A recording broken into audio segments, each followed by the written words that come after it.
Yes, let's start. Come on. Swamiji, one more question. Go ahead. Vamadev. Go ahead. So, some of the tattvas, when I heard from you, they took 2-3 years for me to understand. 2-3 years. Yes, Swamiji. I was thinking I'm a good teacher. It's not your fault, Swamiji. It's like, for example, spontaneity. So, No, I'm just getting assurance from you that it's not my fault. Next. So then I'm experimenting. Okay, Swamiji meant this, Swamiji meant this. But while experimenting, sometimes I misunderstood and I got the consequences. Now I got some strong consequences. Now I am even afraid to experiment. And in 2012, you said possibility exists. Yes, okay, possibility exists, start doing. Started doing, so many good things happen. But sometimes I misunderstood and applied and I got beaten up. Now got so beaten up, now I'm afraid to experiment. Now what do I do?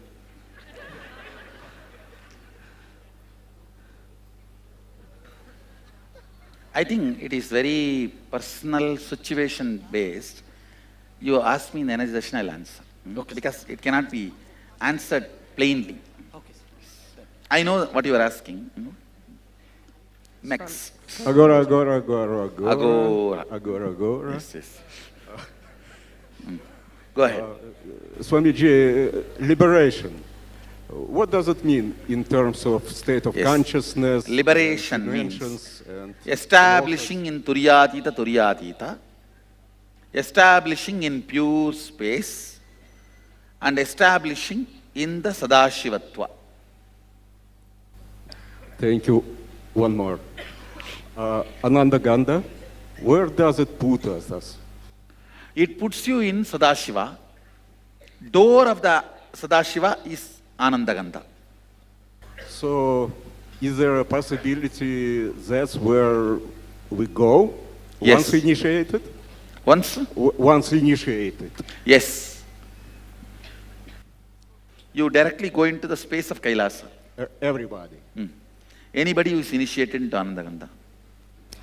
One last question. Once we are there in afterlife,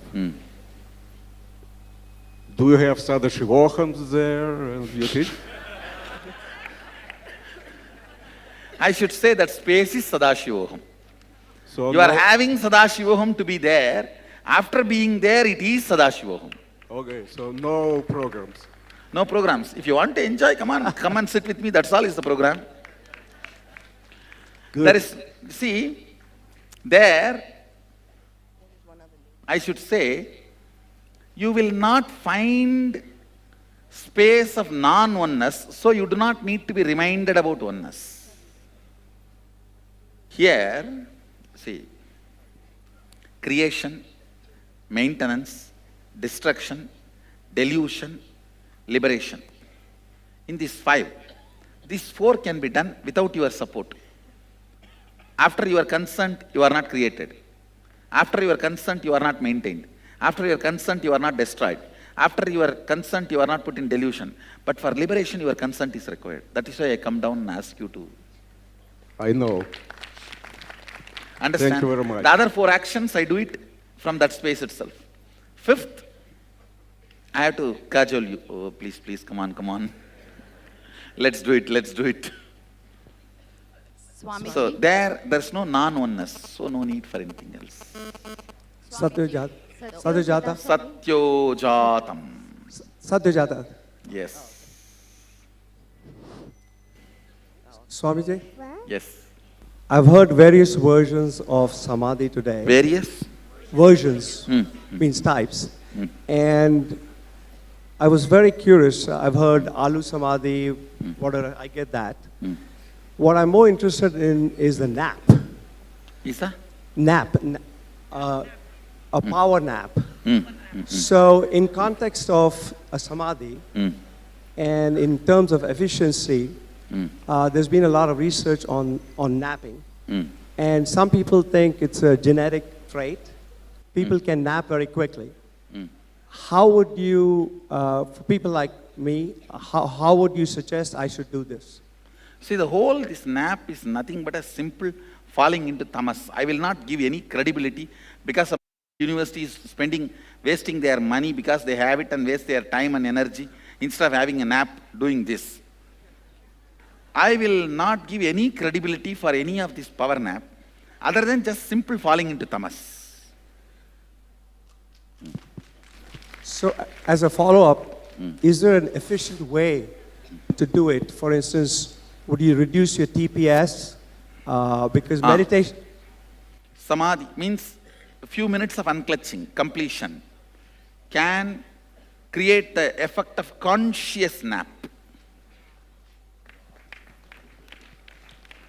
Instead of napping, we can give a new name, snapping.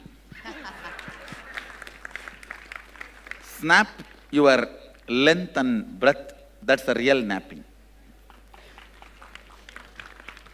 Vamadeva, Vamadeva. Go ahead. 180 degrees.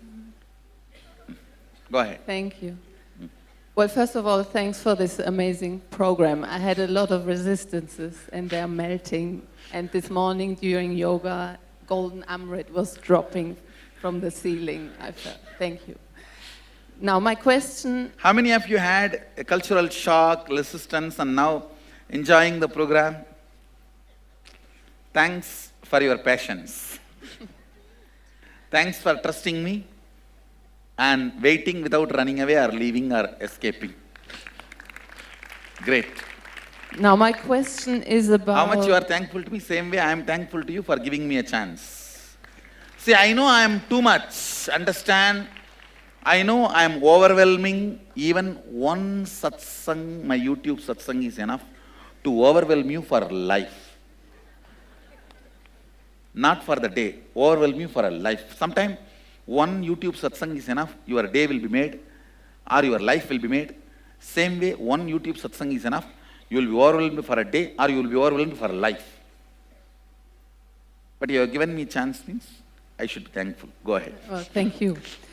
You mentioned integrity contracts last week, and I understand it's, for example, sannyas or marriage contract. With relation to the L, B, and D, what's the relevance? Because if you move further to depth, integrity comes naturally, and cognition and all that. So why do you need a contract to confirm integrity? For me, the contract is the contradiction for the integrity. No, listen.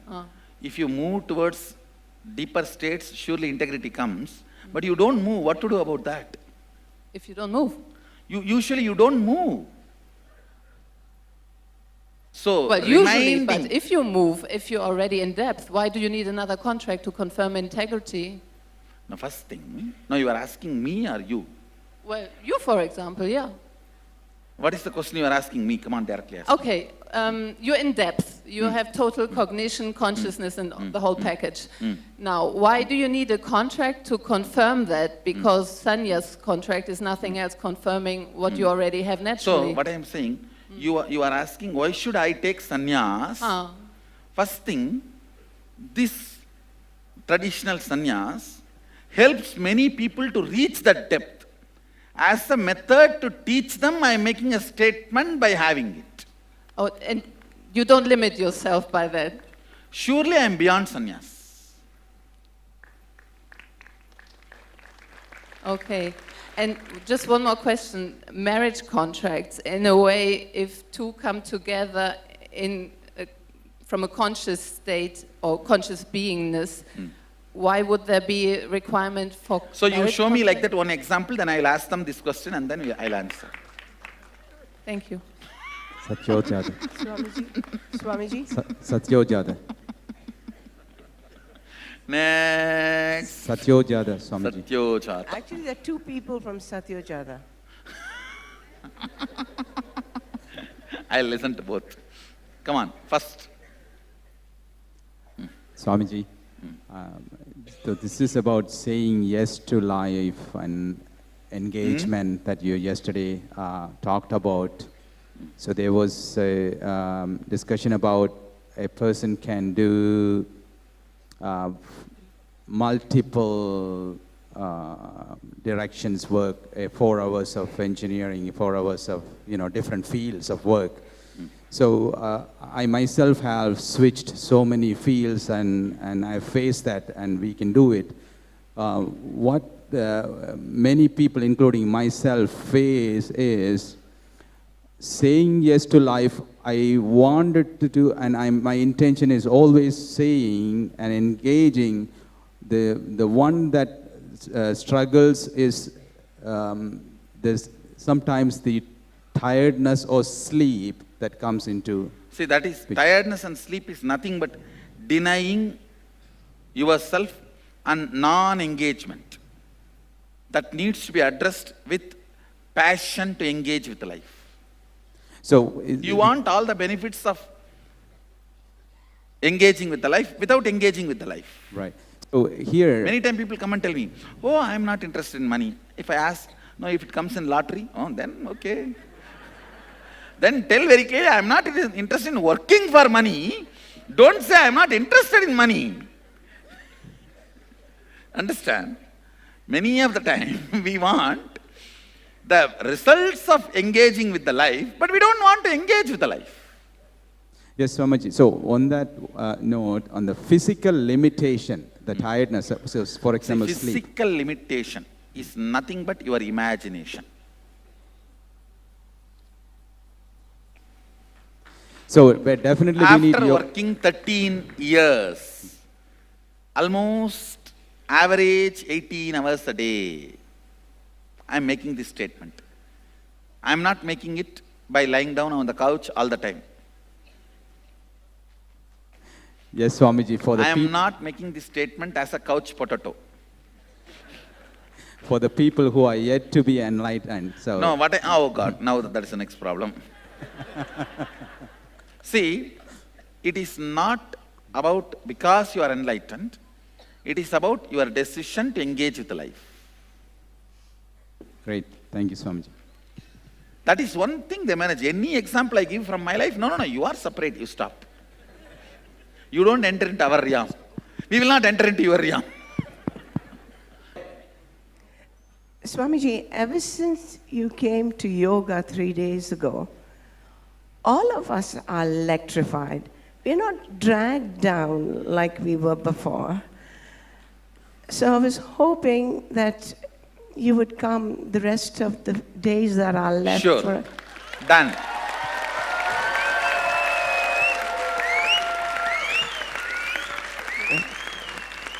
Next. Also, I have another question. I better ask it now before the mic goes away. Swamiji, does the agamas make provisions for the physically handicapped and senior citizens? For what? Physically handicapped so that they can access the bathrooms comfortably. All right, you tell me your problem directly. I'll No, address. not me. I was watching the others on wheelchairs. I think we should provide more. You know, Third world countries, no. To tell you honestly, in third world countries, we don't bother at all about the handicapped people. I am telling you. Agamas consider handicapped people and elderly people in the pujas, rituals, all the kriyas. But this construction, I think now I need to consider. I'll add to it. ramps. Actually, all the new buildings we are going to construct, I already added this component of this Ramp, yeah. handicapped accessibility and senior citizens accessibility. Yeah, I noticed one had to be carried up the stairs. I understand. But the temple construction itself does not have consideration. But I will now add that as the amendment.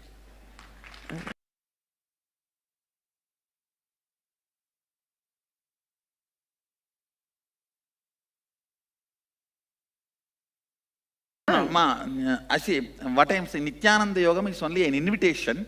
You can always say that I have to complete with the boss, you can take up next Nityananda Yogam. As long as you consider him as a boss, you need to be integrated to him.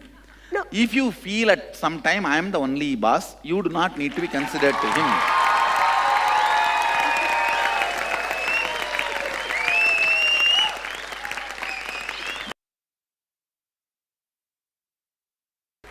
And there is one boss who manages even if the other boss creates a problem.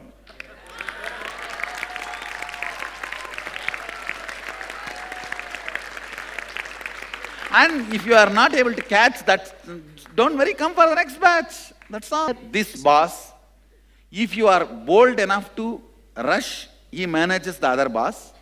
Even if you wait, this boss is ready to wait for you to come for the next batch.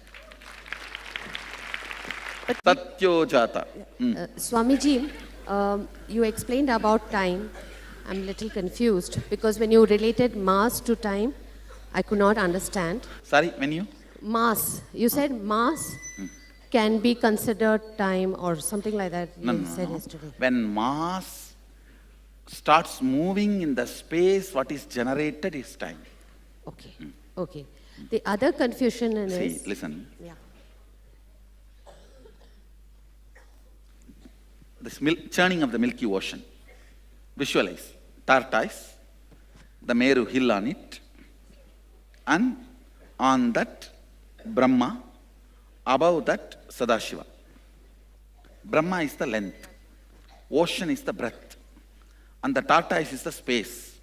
This spindle, when it turns, what is generated is time. Okay. Okay. Tortoise is the space. This whole Meru is the depth. Brahma is length. Ocean is the breadth.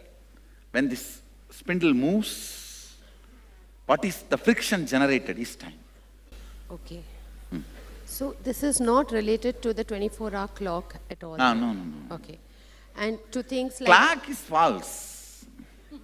In Mangalore, there was one Swami Sundananda. Anybody from Mangalore? Have you heard of that Swami? Sundananda Swami, have you heard? He passed away maybe 10 years before.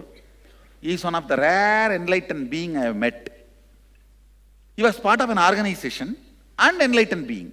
Usually, people who are part of an organization don't get enlightened. No, means if it is not guided by a living enlightened master. If it is guided by a living enlightened master, be part of the organization, fall head over heels.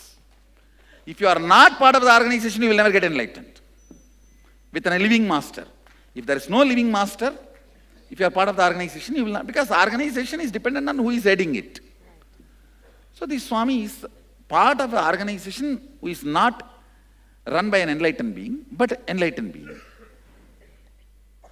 When I saw him in his room, he had some 40 clocks.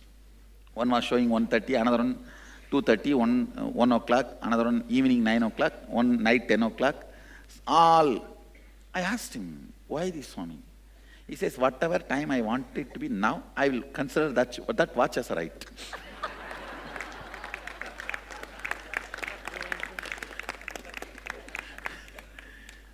And now if I want it to be morning 4 o'clock, I will consider that watch. He lived quite a happy life, running an organization. Even the day he left the body, he called and told his manager, he was running an orphanage and Gurukul. He told all the instruction to manager, arrange for their food. I will be leaving the body by around, I think, 4:30 in the evening. Then you may have to organize for by cremation. You will be running around for that. You will miss their dinner. Nabats will order for their dinner. All that, very quite healthy guy. 4:30 he sat and put the hands in the Namaste posture with all the first circle of the ashram, took a deep breath and just left the body. A great yogi.